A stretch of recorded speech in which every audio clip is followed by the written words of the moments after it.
मित्रांनो, हा प्रश्न रेल्वेच्या एक्झाम मध्ये विचारलाय बघा. सोडू आपण. काय म्हणते ते अगोदर बघा. याच्यामध्ये कसं आहे, हा एक ब्रॅकेट आहे, हा एक आहे आणि हा 3 ब्रॅकेट आहे. तर आपल्याला हमेशा जेव्हा ब्रॅकेट येते तेव्हा मधून बाहेर यायचं राहते. सगळ्यात मध्ये कोणता? हा ब्रॅकेट आहे.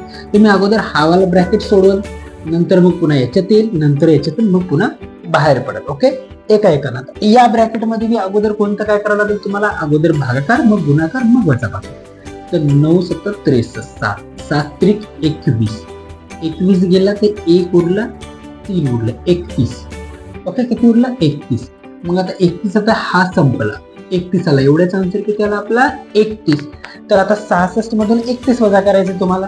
66 मधून 6 मधून 1 गेला 5 आणि 6 मधून 3 गेला 3 उरले, 35 राहिला. आता पुन्हा 35 म्हणजे एवढ्याचा आला 35. ओके, एवढ्याचं 35. मग आता एवढ्याचं 35 असेल, ह्याच्या बाहेर मायनस आहे म्हणजे मायनस 35. 46 मधून 35 गेला. आता बघ, 6 मधून 5 गेला 1, 4 मधून 3 गेला 1, म्हणजे एवढ्याचा किती आला? एवढ्या सगळ्याचा आला 11. किती आला? 11. तर 77 भागिले 11. जाग्यावरच करायचं, कुठंच काही नाही. 11 7 77 7 म्हणजे ऑप्शन नंबर 3 हे तुमच्या प्रश्नाचं उत्तर आहे. एवढं मला सांगावं लागलं नाही तर जाग्यावरच उत्तर होते. व्हिडिओ आवडला? लाईक, शेअर, सबस्क्राईब करायला मुळीच विसरू नका. जय हिंद.